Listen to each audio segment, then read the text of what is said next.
జే news ముందుగా headlines చూద్దాం. SHG మహిళలకు 3 రోజుల శిక్షణ, స్వయం ఉపాధికి మహిళలకు ప్రాక్టికల్ ట్రైనింగ్, కేశినేని ఫౌండేషన్ ఆధ్వర్యంలో శిక్షణ కార్యక్రమం.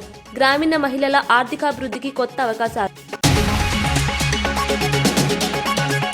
హరీష్ రావు వ్యాఖ్యలకు ఎంపీ చామల ఘాటు కౌంటర్. అసెంబ్లీకి రావాలని కేసీఆర్ కు సవాల్. 10 ఏళ్ల పాలనపై చర్చకు భయం ఎందుకు అని ప్రశ్న. నిజాలు బయట పడతాయని అసెంబ్లీకి దూరంగా ఉన్నారని ఆరోపణ. తిరుపతిలో జాతీయ ఇంధన పొదుపు వారోత్సవాలు. విద్యార్థుల ఆవిష్కరణలు ప్రశంసించిన మంత్రి గొట్టిపాటి. పునరుత్పాదక శక్తిపై అవగాహన కార్యక్రమాలు. ఇంధన పొదుపు ప్రతి ఒక్కరి బాధ్యత అని పిలుపు. రాష్ట్ర ప్రయోజనాల కోసమే కేసీఆర్ మాట్లాడారని హరీష్ రావు స్పష్టం.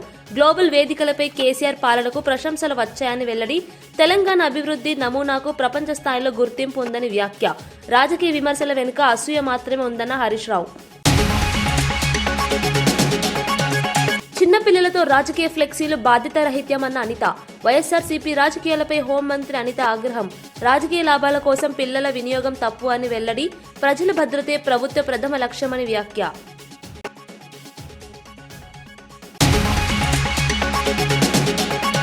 తెలంగాణలో బీఆర్ఎస్ అధినేత కేసీఆర్ వ్యాఖ్యలపై ప్రభుత్వ విప్ ఆది శ్రీనివాస్ తీవ్రంగా స్పందించారు.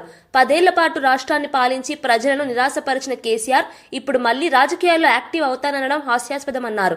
ప్రజలకు క్షమాపణ చెప్పాల్సిన పరిస్థితిలో ఉండి 2 ఏళ్ల తర్వాత నిద్రలేచి జనం మధ్యకు వస్తాననడం రాజకీయ డ్రామా మాత్రమేనని విమర్శించారు. అసెంబ్లీకి రావడానికి భయపడుతూ బయట నుంచి విమర్శలు చేయడం నాయకత్వ లక్షణం కాదన్నారు. కేసీఆర్ మాటల్లో పసలేదని, అవే పాత ఆరోపణలని తెలిపారు. రాష్ట్ర రాజకీయాల్లో కేసీఆర్ పూర్తిగా అవుట్డేటెడ్ అయ్యారని, ప్రజల మధ్య తిరిగే స్థలం కూడా లేదని ఎద్దేవా చేశారు. ప్రజలు ఇప్పటికే సరైన తీర్పు ఇచ్చారని, రానున్న రోజుల్లో బీఆర్ఎస్ మరింత బలహీనపడటం ఖాయమన్నారు. వాస్తవాలను ఎదుర్కొనే ధైర్యం లేకనే కేసీఆర్ సభలకు దూరంగా ఉంటున్నారని వ్యాఖ్యానించారు. అంటే భయపడే పరిస్థితి, జనం బాట పడతారని చెప్పనేటువంటి మాట మాట్లాడుతున్న సందర్భంలో జనం మధ్యలోకి వెళ్ళడానికి స్పేస్ ఎక్కడుంది మీకని అడుగుతా ఉన్నా.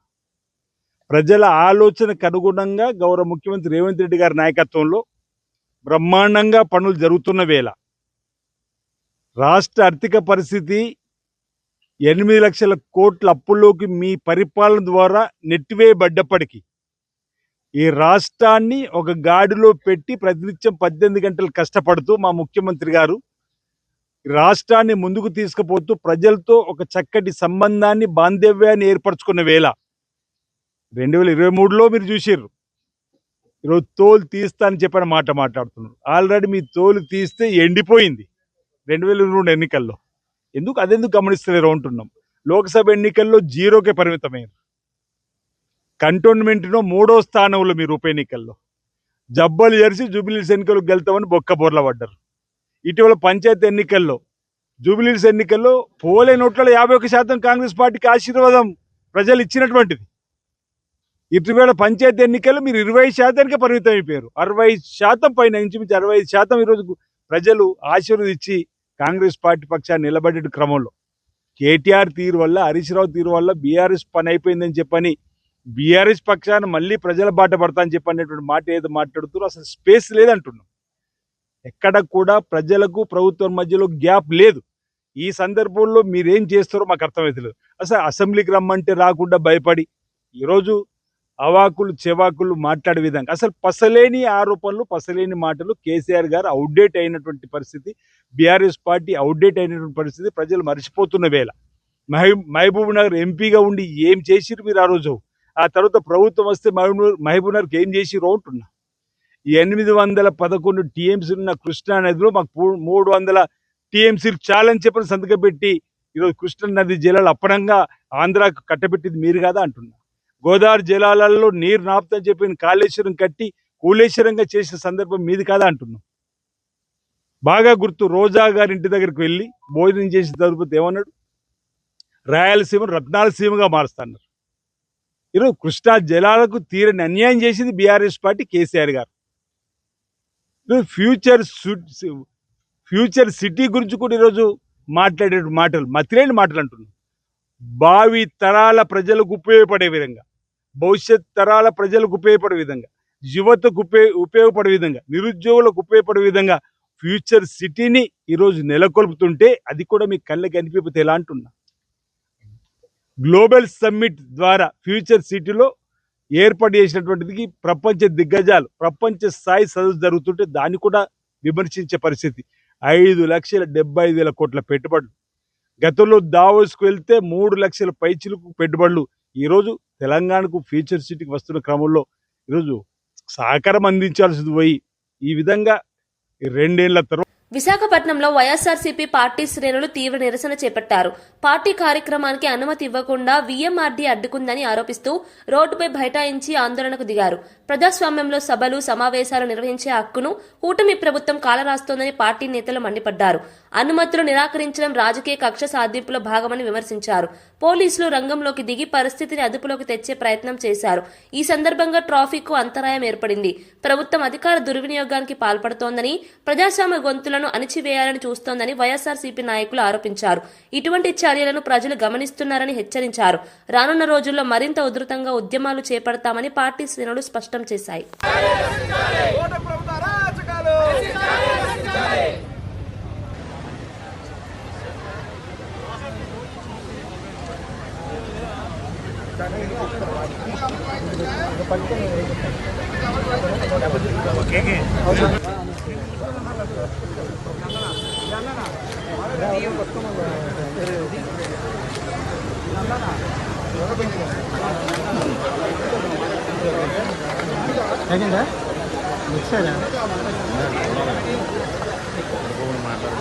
ఆన్లైన్ గేమింగ్ యాప్ల కారణంగా యువత జీవితాలు నాశనం అవుతున్నాయని ఎమ్మెల్యే రాజాసింగ్ ఆందోళన వ్యక్తం చేశారు. గేమింగ్ కు బానిసలైన వారికి అధిక వడ్డీలకు డబ్బులు ఇచ్చి వేధిస్తున్న వడ్డీ వ్యాపారులపై కూడా కఠిన చర్యలు తీసుకోవాలని ఆయన ప్రభుత్వాన్ని డిమాండ్ చేశారు. అప్పుల ఊబిలో కూరుకుపోయి యువత ఆత్మహత్యల వరకు వెళ్తున్నారని అన్నారు. గేమింగ్ యాప్లను నియంత్రించడంలో ప్రభుత్వం మరింత కఠినంగా వ్యవహరించాలన్నారు. యువతను రక్షించాల్సిన బాధ్యత ప్రభుత్వానిదేనని స్పష్టం చేశారు. వడ్డీ వ్యాపారుల మాఫియాను గుర్తించి వారిపై కేసులు నమోదు చేయాలని సూచించారు. సమాజాన్ని కబలిస్తున్న ఈ ప్రమాదకర ధోరణిని అరికట్టేందుకు చట్టపరమైన మార్పులు అవసరమన్నారు. యువత భవిష్యత్తును కాపాడేందుకు ప్రభుత్వం తక్షణమే చర్యలు చేపట్టాలని రాజాసింగ్ కోరారు. ఇయ్యకుండా వాళ్ళు సూసైడ్ చేసుకుంటున్నారు. ఇవాళ ఎవరు కూడా బెట్టింగ్ యాప్ డౌన్లోడ్ చేయకూడదు. ఎవరు కూడా ఈ బెట్టింగ్ యాప్ని సోషల్ మీడియాలో కానీ ఎవరు కూడా దానికి ప్రమోట్ చేయకూడదు. అదేవిధంగా మీడియాలో వచ్చి కానీ టీవీలో వచ్చి కానీ హీరోయిన్ కూడా వాళ్ళు కూడా ఇట్లాంటి బెట్టింగ్ యాప్స్కి సపోర్ట్ చేయకూడదని ఆల్రెడీ పోలీసు వాళ్ళు కూడా చెప్తున్నారు. ఒకవైపు మన పోలీస్ డిపార్ట్మెంటు బెట్టింగ్ యాప్ వల్ల చాలామంది చనిపోతున్నారు. దీన్ని ఎట్టి పరిస్థితుల్లో ఆపాలని ఒక ఉద్దేశం ఉన్నది. ఇంకోవైపు కొంతమంది ఈ బెట్టింగ్ యాప్కి ట్రాప్ అయి మన పోలీసోలే ఈ బెట్టింగ్ యాప్కి అలవాటై వాళ్ళు గేమింగ్ ఆడుతున్నారు. గతంలో మనం చూసినాము అంబర్పేట ఎస్ఐ భానుప్రకాష్ పాపం అరెస్ట్ కూడా అయ్యిండు. అప్పులు పాడైండు. ఆయన గన్ కూడా ఆయన అమ్మేసిండు. అట్లాంటి కూడా కేసెస్ మనం చూసినాము. ఇవాళ హైడ్రా కమిషనర్ గారు గన్మ్యాను ఆయన కూడా సూసైడ్ అటెంప్ట్ ఆయన చేసిండు. ఇంతకుముందు సంగారెడ్డిలో కూడా ఒక కానిస్టేబుల్ ఇదే బెట్టింగ్ యాప్ వల్ల అప్పుల వల్ల ఆయన కూడా సూసైడ్ చేసుకుండు. చాలా వరకు మన తెలంగాణ కాకుండా యావత్ భారతదేశంలో ఏదో ఒక కోణాలు యూత్ కానీ పోలీస్ కానీ చాలామంది ఈ బెట్టింగ్ యాప్కి ట్రాప్ అయ్యి వాళ్ళు అప్పుల పాలన అవుతున్నారు. నేను పోలీస్ అధికారులకి ఒక రిక్వెస్ట్ చేయాలనుకుంటున్నా. మన ప్రతి ఒక్క గన్మ్యాన్ కానీ పోలీసు ఎస్ఐ కానీ ఇన్స్పెక్టర్ కానీ ఎవరైనా ఉండాలి, బెట్టింగ్ యాప్ డౌన్లోడ్ చేస్తే వాళ్ళపైన మీరు చర్యలు తీసుకోవాలి. అదేవిధంగా వీళ్ళకి అప్పులు ఎవరిస్తున్నారు, అప్పు ఇచ్చే వాళ్ళపైన కూడా చర్యలు తీసుకుంటే ఎవరైనా బెట్టింగ్ యాప్ వల్ల కేసీఆర్ ఇటీవల చేసిన వ్యాఖ్యలు రాష్ట్ర ప్రయోజనాల కోసమేనని మాజీ మంత్రి హరీష్ రావు స్పష్టం చేశారు. గ్లోబల్ సమిట్ లో బ్రిటిష్ మాజీ ప్రధాని టోనీ బ్లెయిర్ కేసీఆర్ పాలనను ప్రశంసించారని గుర్తు చేశారు. దేశంలో పేరున్న ప్రముఖులు సైతం కేసీఆర్ విధానాలను మెచ్చుకున్నారని అన్నారు. తెలంగాణ అభివృద్ధి నమూనా ప్రపంచ స్థాయిలో గుర్తింపు పొందిందని తెలిపారు. రాజకీయ విమర్శల వెనుక అసూయ మాత్రమే ఉందని వ్యాఖ్యానించారు. కేసీఆర్ పాలనలో సాగునీరు, మౌలిక వసతులు, సంక్షేమ రంగాల్లో చారిత్రక మార్పులు వచ్చాయని అన్నారు. ప్రతిపక్షాలు కావాలని తప్పుడు ప్రచారం చేస్తున్నాయని విమర్శించారు. ప్రజలకు వాస్తవాలు తెలుసని, తగిన సమయంలో సరైన తీర్పు ఇస్తారని హరీష్ రావు ధీమా వ్యక్తం చేశారు. కేసీఆర్ నాయకత్వంపై ప్రజల్లో ఇంకా నమ్మకం ఉందన్నారు.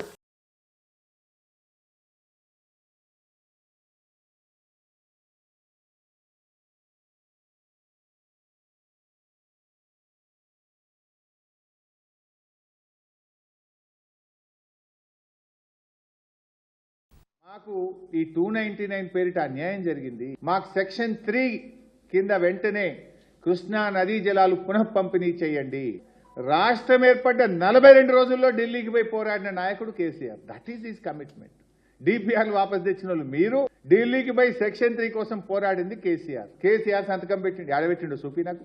ఆనాడు అడహక్ ఒప్పందం ఉమ్మడి ఆంధ్రప్రదేశ్ అసెంబ్లీలోనే 299 512K ప్రాజెక్టులకు నిర్మించింది కనుక తాత్కాలికంగా దీన్ని వాడుకోండి, ట్రిబ్యునల్ పంచిన తర్వాత ఎవరి లెక్క వాళ్ళకే అని స్పష్టంగా ఒక తాత్కాలికమైన ఒప్పందం అధికారుల మధ్య జరిగింది. కేసీఆర్ గారు ప్రాణాన్ని ఫనంగా పెట్టి తెలంగాణ తెచ్చినోడు కదా, ఆయన బతికుండంగా తెలంగాణకు అన్యాయం కానిస్తాడా? అసలు ఎవడు నమ్ముతాడా తెలంగాణలో? పాలమూరు ప్రాజెక్టుపై కేసీఆర్ చేసిన వ్యాఖ్యలకు మంత్రి జూపల్లి కృష్ణారావు తీవ్రంగా స్పందించారు. కుర్చీ వేసుకుని కట్టిస్తానన్న కేసీఆర్ ఇప్పుడు ప్రభుత్వాన్ని విమర్శించడం విడ్డూరమన్నారు. 10 ఏళ్లు పాలించి 8 లక్షల కోట్ల అప్పులు చేసినా 1 ఎకరాకు నీళ్లు ఇవ్వలేదని మండిపడ్డారు. బీఆర్ఎస్ హయాంలో ప్రధాన కాలువలే పూర్తి కాలేదని విమర్శించారు. 2023 ఎన్నికల సమయంలో ఒక్క మోటార్ ఆన్ చేసి ప్రాజెక్టును జాతికి అంకితం చేశామనడం మోసమన్నారు.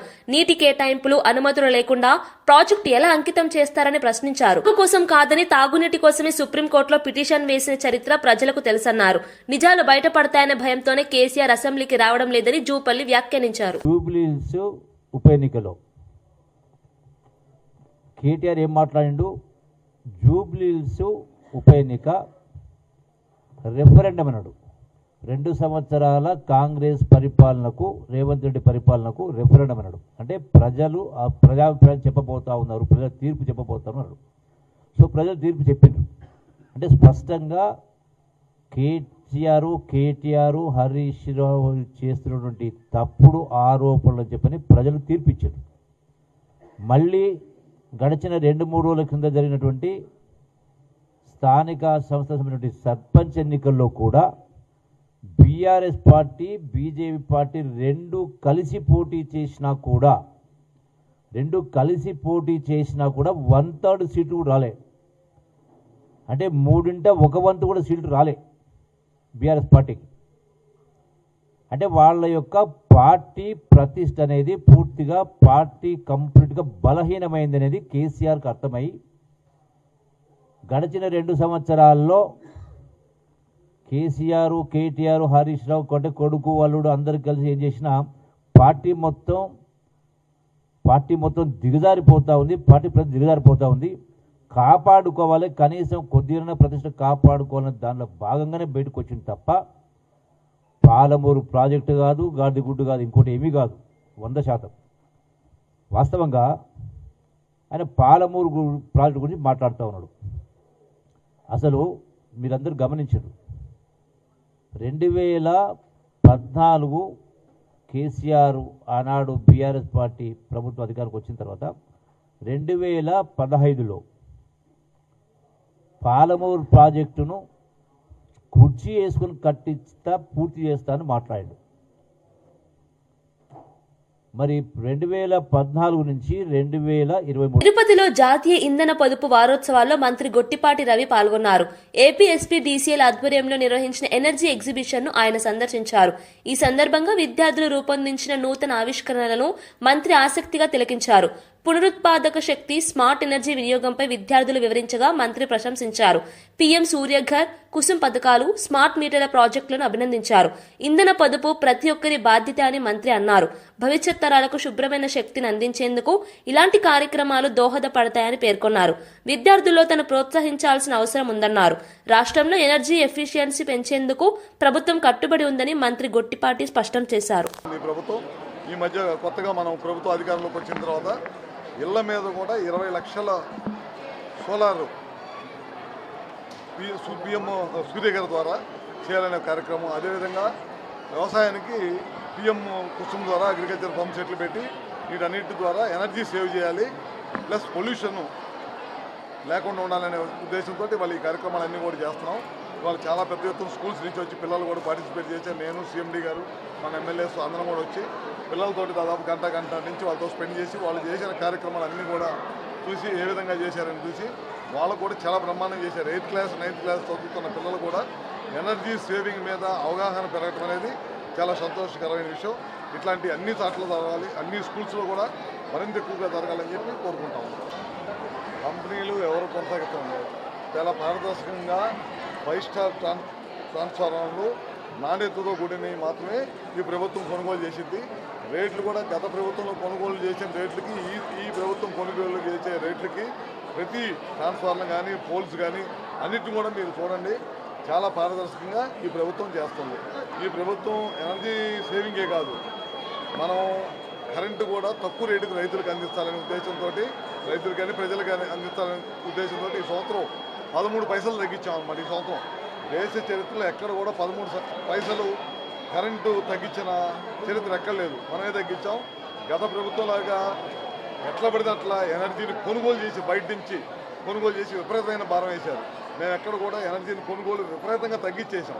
తగ్గించి మనకున్న వాటిలో మనకున్న ఐడల్ కానీ, మనకున్న థర్మల్ కానీ, అదేవిధంగా మనకున్న సోలార్ని కానీ, మనకున్న సిస్టమ్స్ అన్నింటిని కూడా ఇంప్రూవ్ చేసుకుంటా పవర్ని ప్రజల మీద ఎక్కువ భారం పడకుండా చేయాలనేది ఈ ప్రభుత్వ ఉద్దేశం. అందుకని ఈ సంవత్సరం మళ్ళీ సూర్య గారు తీసుకున్నాం. ఇళ్ళ మీద రూఫ్ టాప్ అందరు వేసుకోవాలని తీసుకున్నాం. పిఎం కుసుమ్ కూడా తీసుకున్నాం. 11 kV సబ్స్టేషన్ దగ్గర 11 kV లైన్స్ దగ్గర 33 kV సబ్స్టేషన్స్ దగ్గర పిఎం కుసుమ్ పెట్టి తద్వారా పవర్ లాసెస్ తగ్గించేసి ఎక్కువ నాణ్యమైన పవర్ ఇవ్వాలనేదే ఈ ప్రభుత్వ ఉద్దేశం. వైఎస్ఆర్సీపీ పార్టీపై హోంమంత్రి అనిత వంగలపూడి తీవ్ర విమర్శలు చేశారు. చిన్నపిల్లల చేత రాజకీయ ఫ్లెక్సీలు పెట్టించడం అత్యంత బాధ్యతారహిత చర్యగా అభివర్ణించారు. ఒకప్పుడు అధికారంలో ఉన్న పార్టీ ఇలాంటి దిగజారుడు రాజకీయాలకు పాల్పడటం దురదృష్టకరమన్నారు. వైఎస్ఆర్సీపీ ప్రవర్తనను చూసి ప్రజలు నవ్వుకుంటున్నారని, చివరికి వాళ్లే బుద్ధి చెబుతారని వ్యాఖ్యానించారు. రాష్ట్రాన్ని గంజాయి రహిత ఆంధ్రప్రదేశ్గా మార్చేందుకు ప్రభుత్వం ఎన్నో చర్యలు తీసుకుంటోందని తెలిపారు. డ్రగ్స్ నిర్మూలనకు పోలీస్ శాఖతో పాటు ఇతర విభాగాలు సమన్వయంతో పనిచేస్తున్నాయన్నారు. యువత భవిష్యత్తును కాపాడేందుకు ప్రభుత్వం కఠిన నిర్ణయాలు తీసుకుంటోందని స్పష్టం చేశారు. ప్రజల భద్రతే ప్రభుత్వ ప్రథమ లక్ష్యమని పేర్కొన్నారు. రాజకీయ లాభాల కోసం పిల్లలను వాడుకోవడం మానుకోవాలని వైఎస్ఆర్సీపీకి హితవు పలికారు. పోలీస్ పరిస్థితి ఎలా ఉందంటే, ఒక పక్క లా అండ్ ఆర్డర్ని మేము ఎంత పర్ఫెక్ట్గా ముందుకు తీసుకెళ్ళడం ఒక ఎత్తు అయితే, ఇలాంటి రౌడీ మూకల్ని అరికట్టాలి అన్న దృక్పథం కూడా మాకు కూడా ఎక్కువగా ఉంది. చిన్న పిల్లల్ని కూడా ప్రేరేపించి ఈరోజు అటువంటి నేరాలకు ముందుకు తీసుకెళ్లే పరిస్థితిలో జగన్మోహన్ రెడ్డి ఉండి, ఆ జగన్మోహన్ రెడ్డి తిరిగి వాళ్ళ పీపీపీ విధానంలో వచ్చిన వాళ్ళని అరెస్ట్ చేస్తామని మాట్లాడుతూ ఉంటే నిజంగా ప్రజలే ఈరోజు నవ్వుకునే పరిస్థితులు ఉన్నాయి. వీళ్ళకి సమాధానం ఆల్రెడీ లాస్ట్ ఎలక్షన్స్లో చెప్పారు, వచ్చే ఎలక్షన్స్లో కూడా డెఫినెట్గా చెప్తారు. సిపిని అంతకన్నా మంచి మాటలు ఏమైనా మాట్లాడతారా? మేము క్రైమ్ రిపోర్ట్ చూపిస్తున్నాము, మేము లెక్కలతో సైతం చూపిస్తున్నాము. ఈరోజు గాంజాకి ఇంతకుముందు హబ్లా తయారైన ఆంధ్రప్రదేశ్ని ఈరోజు గాంజా రహిత ఆంధ్రప్రదేశ్గా మార్చడానికి ఈగల్ని ఏర్పాటు చేసుకుని ఎఫెక్టివ్ వేలో ముందుకెళ్లే పరిస్థితి. ఇంతకుముందు లాస్ట్ 5 సంవత్సరాల్లో గాంజా వద్దు అని ఒక చిన్న అవేర్నెస్ ప్రోగ్రామ్కి ఎప్పుడైనా ఒక ముఖ్యమంత్రి అటెండ్ అయ్యాడా? అప్పుడు జగన్మోహన్ రెడ్డి అటెండ్ అయ్యాడా? కనీసం మంత్రులు ఎవరైనా అటెండ్ అయ్యారా? కనీసం ఈరోజు కొన్ని వేల అవేర్నెస్ ప్రోగ్రామ్స్ ఏర్పాటు చేయడమే కాదు, ఈరోజు గాంజా కల్టివేషన్ ఆంధ్రప్రదేశ్లో జీరోని చేసిన పరిస్థితి కూడా కనిపిస్తూ ఉంది. ఎక్కడైనా ట్రాన్స్పోర్టేషన్లో కూడా గాంజా ఎక్కడైనా కనిపిస్తే కనుక ఇమీడియట్గా పట్టుకుని వాళ్ళ మీద ఎన్డీపీఎస్ యాక్ట్ ప్రకారం వాళ్ళందరినీ కూడా అరెస్టులు చేయడం జరుగుతుంది. ఎక్కడిదక్కడ మేము కట్టుదిట్టంగా మేము క్లియర్గా కట్టుదిట్టమైన చర్యలు తీసుకుంటున్నాం. గాంజా విషయంలో కూడా ఎవరిని ఉపేక్షించే పరిస్థితి లేదు. ఆఖరికి మీ అందరికీ తెలుసు, రౌడీ మూకల తాలూకు ఆటలు కూడా కట్టించే పరిస్థితులు ఈరోజు మా యంత్రాంగంతో కనిపిస్తుంది. విజయవాడలో ఎంపీ కేశినేని శివనాథ్ కార్యాలయంలో మెప్పా ఎస్హెచ్జి మహిళలకు 3 రోజుల శిక్షణ కార్యక్రమం నిర్వహించారు. Kesineni foundation, NV India, NIRD సంయుక్త ఆధ్వర్యంలో ఈ కార్యక్రమాన్ని చేపట్టారు. చెదలు, బొద్దింకలు, దోమల నివారణపై మహిళలకు ప్రాక్టికల్ శిక్షణ అందించారు. ఈ కార్యక్రమాన్ని ఎంపీ కేశినేని శివనాథ్, రాజ్యసభ ఎంపీ సానా సతీష్ బాబు, సీఎం కార్యక్రమాల సమన్వయకర్త మంతెన సత్యనారాయణ రాజు ప్రారంభించారు. మహిళలు స్వయం ఉపాధితో ఆర్థికంగా ఎదగలనే లక్ష్యంతో ఈ శిక్షణలు ఉపయోగపడతాయని తెలిపారు. డిసెంబర్ 1 నుంచి ఇప్పటి వరకు ఎన్ఐఆర్డీలో 400 మందికి శిక్షణ అందించినట్లు నిర్వాహకులు వెల్లడించారు. గ్రామీణ మహిళలకు ఇలాంటి అవకాశాలు మరింత విస్తరించనున్నట్లు తెలిపారు. రాజ్యసభ సభ్యులు సతీష్ గారు వచ్చారు, అట్లాగే ఎమ్మెల్సీ రాజు గారు, ఆయన అందరికీ గడ్డి ఇక్కడ ఆయనందరూ కూడా వచ్చి ఓపెన్ చేయాలనుకున్నాం. ముగింపు గద్దె రామ్మోహన్ రావు, బాండావులో గారు కూడా వస్తారు. ఎందుకంటే మనం చేసిన ప్రోగ్రామ్స్ అన్నీ కూడా ఒక వీడియో చేయగలుగుతాం. ఎందుకంటే అన్ని గ్రూప్స్లో మీరు చెప్పేదాన్ని బట్టి మీ వాళ్ళు ఇన్స్పైర్ అవుతుంది. కాబట్టి ఎక్కడ ఎవరికి ఏం కావాలన్నా కూడా మేము సంశయించుకున్నా ఏదున్నా కూడా వాళ్ళు అందరూ మీతో ఉంటారు, మీకు సపోర్ట్ చేస్తున్నాం. ఫౌండేషన్ పట్ల అట్లాగే అన్నయ్య కూడా మనకి ఇంకేదన్నా కొత్తగా మాకు తెలియని పద్ధతులు మన ఒక నెల రోజులు leather garments and cotton garments కూడా నెల రోజుల నుంచి ట్రైనింగ్ జరుగుతుంది. అంటే మొత్తం ఫుల్ ఫ్లెడ్జ్డ్గా వస్తారు. వచ్చినాక కావాల్సిన చిన్న చిన్న మిషనరీకి ఏమైనా సపోర్ట్ చేయాలి. మీకు ఎట్టో డాక్టర్ నుంచి మీ అందరికీ కూడా ఆల్రెడీ ఫైనాన్షియల్ సపోర్ట్ బ్యాంక్స్ నుంచి ఇంకెక్కడన్నా మార్కెటింగ్లో కానీ ఇటువంటి కానీ ఏదైనా సపోర్ట్ చేయాలి వీరికి తప్పకుండా థ్యాంక్ యూ. మీరందరూ కూడా జాగ్రత్తగా ఈ 3 రోజులు విజయవాడలో చాలా బోధింగ్లు ఉన్నాయి, చాలా చదువు ఉన్నాయి. కాబట్టి విజయవాడలో పెట్టిన క్లాసు బాంబే నుంచి కూడా వచ్చినందుకు వాళ్ళకు కూడా thank you for coming from Bombay sir. Thank you for organising this thing. అలాగే రాజు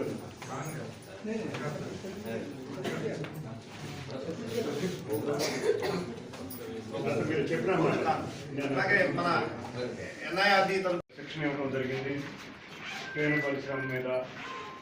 బీజేపీ ప్రభుత్వం అడవులను కార్పొరేట్ కంపెనీలకు ధారాదత్తం చేస్తోందని మంత్రి సీతక్క తీవ్ర ఆరోపణలు చేశారు. అటవీ సంపదను కాపాడాల్సిన ప్రభుత్వం నిరుపేదలను కార్పొరేట్ కూలీలుగా మార్చే కుట్ర చేస్తోందని విమర్శించారు. ఒకప్పుడు ఉపాధి హామీ పథకంలో 200 రకాల పనులుండేవని ఇప్పుడు పనులను పరిమితం చేస్తున్నారని అన్నారు. పేదల కోసం తీసుకొచ్చిన MGNREGA చట్టాన్ని నిర్వీర్యం చేయాలనే ప్రయత్నాలు జరుగుతున్నాయని ఆరోపించారు. గ్రామీణ ఉపాధి అవకాశాలు తగ్గిపోతున్నాయని ఆందోళన వ్యక్తం చేశారు. అడవుల పరిరక్షణ పేరుతో ప్రజలను అడవుల నుంచి తరిమేస్తున్నారని మండిపడ్డారు. కేంద్ర విధానాల వల్ల గిరిజనులు, రైతులు తీవ్రంగా నష్టపోతున్నారని చెప్పారు. ఈ విధానాలకు వ్యతిరేకంగా పోరాటం కొనసాగిస్తామని మంత్రి సీతక్క స్పష్టం చేశారు. రాష్ట్రంలో, దేశంలో ఉన్నటువంటి పేదల పక్షాన పోరాడుతున్న సంస్థలు కానీ, పార్టీలు కానీ ఖచ్చితంగా బీజేపీ కుట్రపూరితమైనటువంటి కార్పొరేట్ కంపెనీలకు అడవులను దారాదత్తం చేస్తున్నారు. మరి ఊర్ల చుట్టూ ఉండేటువంటి కొండలు, గుట్టలు దారాదత్తం చేస్తున్నారు. మరి లేబర్ బానిసత్వంలోకి ప్రజల్ని పంపించి ఉపాధి అనేది ఒక చట్టంలాగా ఉండేదాన్ని ఈరోజు కార్పొరేట్ కంపెనీల దగ్గర కూలీలుగా మార్చే కుట్రలో భాగమే రామ్జీ చట్టం తీసుకొచ్చిర్రు. ఆనాడు 200 రకాల పనులు చేస్తే ఈనాటి వరకు ఉపాధి హామీ చట్టంలో ఈరోజు లిమిటెడ్ వర్క్స్ పెడుతున్నారు, లిమిటెడ్ ఏరియాకు పరిమితం చేస్తున్నారు. పేరు మాత్రం 125 పని దినాలు చేసినామని చెప్పుకుంటున్నారు. ఈరోజు నేను బీజేపీ నాయకులను అడుగుతా ఉన్నా, మీ బీజేపీ ప్రభుత్వ పాలిత రాష్ట్రాలలో ఎన్ని ఉపాధి హామీ పనులు ఎన్ని రోజులు చేసిర్రు? 100 ఎక్కడన్నా చేసిర్రా? కనీసం 60-70 అన్నా చేసిర్రా? చేసిన వాటినే మీరు తగ్గించారు. గతంలో ఉన్నటువంటి పని దినాలను కూడా గత సంవత్సరంతో పోలిస్తే ఈ సంవత్సరం 45 కోట్ల పని దినాలకు తగ్గించిర్రు. మాజీ మంత్రి హరీష్ రావు వ్యాఖ్యలపై భువనగిరి ఎంపీ చామల కిరణ్ కుమార్ రెడ్డి తీవ్రంగా స్పందించారు. నీళ్లు, నిజాలపై చర్చకు రావాలని సీఎం రేవంత్ రెడ్డి ఆహ్వానించినా కేసీఆర్ స్పందించడం లేదని విమర్శించారు. అసెంబ్లీకి వస్తారా రారా చెప్పకుండా పాత మాటలే మాట్లాడుతున్నారని అన్నారు. బీఆర్ఎస్ పాలనలో యూరియా కోసం రైతులు పడిన ఇబ్బందులకు పత్రికా సాక్ష్యాలున్నాయని గుర్తు చేశారు. గట్టిగా మాట్లాడితే అబద్దాలు నిజం కావని స్పష్టం చేశారు. అసెంబ్లీకి వస్తే ఎవరు ద్రోహులు అన్నది ప్రజలకు స్పష్టంగా తెలుస్తుందని వ్యాఖ్యానించారు. 10 ఏళ్ల పాలనపై చర్చకు రావాలనే ధైర్యం బీఆర్ఎస్ నాయకులకు లేదన్నారు. వాస్తవాలను తప్పించుకునేందుకే అసెంబ్లీకి దూరంగా ఉంటున్నారని చామల విమర్శించారు. తెలంగాణ ప్రజలు వాస్తవాలు తెలుసుకోవాలంటే అసెంబ్లీకి వచ్చి చర్చ చేయాలన్న చెప్పేదాన్ని మాట్లాడకుండా మీరు మాట్లాడుతారు. ఇంకోటి, మీరు మీ హయాంలో యూరియా బస్తాలు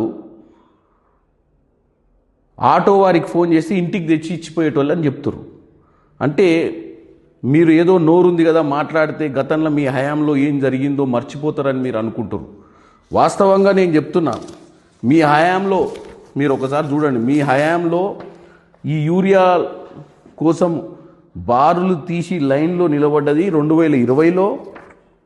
ఇది ప్రెస్ క్లిప్పింగ్, ఇది 2022 ప్రెస్ క్లిప్పింగ్, ఇది 2023, ఇది 2021. ఈ ప్రెస్ క్లిప్పింగ్స్ అన్నీ కూడా ఈరోజు ఎందుకు చూపించాల్సి వస్తుందంటే, మీరు తెలంగాణ ప్రజలను మీ హయాంలో ఏం జరిగిందో మర్చిపోయారు, ఇప్పుడు ఏం మాట్లాడినా చెల్తుంది అని చెప్పి మీరు మాట్లాడినట్టుగా ఉంది తప్ప మీ హయాంలో ఏ రోజు కూడా మీరు సక్రమైన పాలనను అందియలేదు. తెలంగాణ ప్రజలు మిమ్మల్ని 23లో ఓడగొట్టి కాంగ్రెస్ ప్రజాపాలన తెచ్చుకుందే ఒక మంచి. రాజధాని పరిధిలోని గ్రామాల్లో మౌలిక వసతుల కల్పనకు 900 కోట్ల రూపాయలతో పనులు చేపట్టేందుకు ప్రణాళిక సిద్ధం చేసినట్లు మంత్రి నారాయణ వెల్లడించారు. రోడ్లు, డ్రైనేజీ, తాగునీరు, విద్యుత్ వంటి సౌకర్యాల అభివృద్ధిపై దృష్టి పెట్టినట్లు తెలిపారు. రాజధాని రైతులు, గ్రామస్తులకు న్యాయం చేయడమే ప్రభుత్వ లక్ష్యమని స్పష్టం చేశారు. గత ప్రభుత్వ నిర్లక్ష్యం వల్ల ఏర్పడ్డ సమస్యలను దశల వారీగా పరిష్కరిస్తామని అన్నారు. అభివృద్ధి పనులు త్వరలో ప్రారంభమవుతాయని పేర్కొన్నారు. రాజధాని ప్రాంతాన్ని సమగ్రంగా అభివృద్ధి చేయాలనే సంకల్పంతో ప్రభుత్వం ముందుకెళ్తోందన్నారు. స్థానిక ప్రజల సూచనలను కూడా పరిగణలోకి తీసుకుంటామని చెప్పారు. అమరావతి అభివృద్ధి రాష్ట్ర భవిష్యత్తుతో ముడిపడి ఉందని మంత్రి నారాయణ స్పష్టం చేశారు. కొల్లూరు నుంచి వడ్డమాన్ రావడానికి చాలా ఇబ్బందులు ఎదుర్కొంటున్న వడ్డమాన్ గ్రామస్తుల కోరిక మేరకు నారాయణ గారు ఈ రోడ్డు వీలున్నంత త్వరగా పూర్తి చేయాలని సంకల్పం చెప్పారు. వెంటనే ఈ కార్యక్రమం చేపట్టి రోడ్డుకి సౌకర్యం ఏర్పాటు చేసినందుకు వారికి ధన్యవాదాలు. ఈ తిల్లూరు నుంచి వండమానికి వచ్చే రోడ్డు చాలా భయంకరంగా ఉంది. వెంటనే దాన్ని చేయించమని శ్రావణ గారిని యాక్చువల్గా శాసనసభ్యుల్ని ఆ యొక్క విలేజ్లో అందరూ అడగటం జరిగింది. దాని మీద యాక్చువల్గా వెంటనే నేను అధికారులకు ఆదేశించాను దాన్ని ఎస్టిమేషన్ చేసి చేయమని. వాళ్ళు వెంటనే కేవలం ఒక వారంలో లాస్ట్ సండే దాన్ని టేకప్ చేశారు, అది కంప్లీట్ చేశారు. అంటే ఫ్యూచర్లో ఈ రోడ్డు ఏదైతే రోడ్డు ఉందో ఇవన్నీ మెయిన్ రోడ్ అవుతాయి. అంటే 165 అడుగుల వెడల్పులు, అదేవిధంగా 195 అడుగులు. ఎందుకంటే అమరావతి క్యాపిటల్ సిటీలో ఏదైతే ట్రంక్ రోడ్స్ ప్లాన్ చేసామో అంటే ఒక విలేజ్ నుంచి ఇంకో విలేజ్ పోయన్నీ కూడా 165 అడుగులు కానీ లేదా 195 అడుగులు కానీ ఇంటర్నేషనల్ స్పాట్. రాచకొండ కమిషనరేట్ పరిధిలో ఈ ఏడాది 78% కేసులు పరిష్కరించినట్లు సిపి సుధీర్ బాబు తెలిపారు. కమిషనరేట్ వార్షిక నేర నివేదికను ఆయన విడుదల చేశారు. ఈ ఏడాది మొత్తం 33,040 కేసులు నమోదైనట్లు వెల్లడించారు. డ్రగ్స్ రవాణాకు పాల్పడిన 495 మందిని అరెస్ట్ చేసి వారి నుంచి 20 కోట్ల రూపాయల విలువైన మాదక ద్రవ్యాలు స్వాధీనం చేసుకున్నట్లు తెలిపారు. సైబర్ నేరాలకు సంబంధించి 3,734 కేసులు నమోదు కాగా 6,188 మంది సైబర్ నేరగాళ్లను అరెస్ట్ చేసినట్లు పేర్కొన్నారు. నేరాల నియంత్రణలో పోలీస్ సిబ్బంది సమర్థంగా పనిచేశారని అభినందించారు. ప్రజల సహకారంతోనే ఈ ఫలితాలు సాధ్యమయ్యాయని అన్నారు. రాబోయే రోజుల్లో నేరాలపై మరింత ఉక్కుపాదం మోపుతామని సిపి స్పష్టం చేశారు. Top the state with 31 live convictions. We have secured 20 years imprisonments in 12 cases. 17 accused were convicted in one case of Addaguduru police station. 3,734 cases cyber crime related cases కూడా ఉన్నాయి మనం రిపోర్ట్ అయిన మొత్తం కేసెస్ లో. ఈ సంవత్సరము మనము 14,507 ఎఫ్ఐఆర్ కేసెస్ అండ్ 44,742 ఈ పెట్టి కేసెస్ ని లోక్ అదాలత్ ద్వారా డిస్పోజ్ చేయగలిగాం. NBW is also 20 crores 1 lakh rupees మనము ఈ కౌంటర్ బాండ్ ఉన్నటువంటి వర్త్ ఉన్నటువంటి వీటిని సీజ్ చేయడం జరిగింది. 495 అక్యూజ్ ని మనం అరెస్ట్ చేశాం. వీళ్ళు మన దగ్గరే కాకుండా మన తెలంగాణ రాష్ట్రంలోనే కాకుండా 322 మంది తెలంగాణ రాష్ట్రం తీసుకున్నాం. అలానే అదర్ స్టేట్స్ నుంచి 172 మందిని మనం తీసుకున్నాం. అదర్ కంట్రీ నుంచి కూడా ఒక అక్యూజ్ మనం ఇందులో అరెస్ట్ చేసి వీళ్ళపైన షీట్స్ కూడా ఓపెన్ చేయడం జరిగింది. వార్తలు ముగించే ముందు ముఖ్యాంశాలు మరోసారి. ఎస్హెచ్జి మహిళలకు 3 రోజుల శిక్షణ, స్వయం ఉపాధికి మహిళలకు ప్రాక్టికల్ ట్రైనింగ్, కేశినేని ఫౌండేషన్ ఆధ్వర్యంలో శిక్షణ కార్యక్రమం, గ్రామీణ మహిళల ఆర్థికాభివృద్ధికి కొత్త అవకాశాలు. హరీష్ రావు వ్యాఖ్యలకు ఎంపీ చామల ఘాటు కౌంటర్, అసెంబ్లీకి రావాలని కేసీఆర్ కు సవాల్, 10 ఏళ్ల పాలనపై చర్చకు భయం ఎందుకు అని ప్రశ్న, నిజాలు బయటపడతాయని అసెంబ్లీకి దూరంగా ఉన్నారని ఆరోపణ.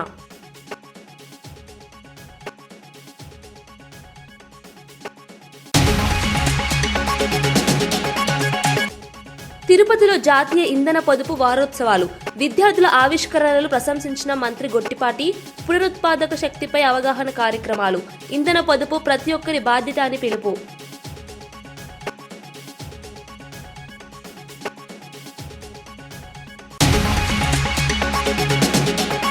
రాష్ట్ర ప్రయోజనాల కోసమే కేసీఆర్ మాట్లాడారని హరీష్ రావు స్పష్టం. గ్లోబల్ వేదికలపై కేసీఆర్ పాలనకు ప్రశంసలు వచ్చాయని వెల్లడి. తెలంగాణ అభివృద్ధి నమూనాకు ప్రపంచ స్థాయిలో గుర్తింపు ఉందని వ్యాఖ్య. రాజకీయ విమర్శల వెనుక అసూయ మాత్రమే ఉందన్న హరీష్ రావు. చిన్నపిల్లలతో రాజకీయ ఫ్లెక్సీలు బాధ్యతారహిత్యమన్న అనిత. వైఎస్ఆర్సీపీ రాజకీయాలపై హోంమంత్రి అనిత ఆగ్రహం. రాజకీయ లాభాల కోసం పిల్లల వినియోగం తప్పు అని వెల్లడి. ప్రజల భద్రతే ప్రభుత్వ ప్రథమ లక్ష్యమని వ్యాఖ్య.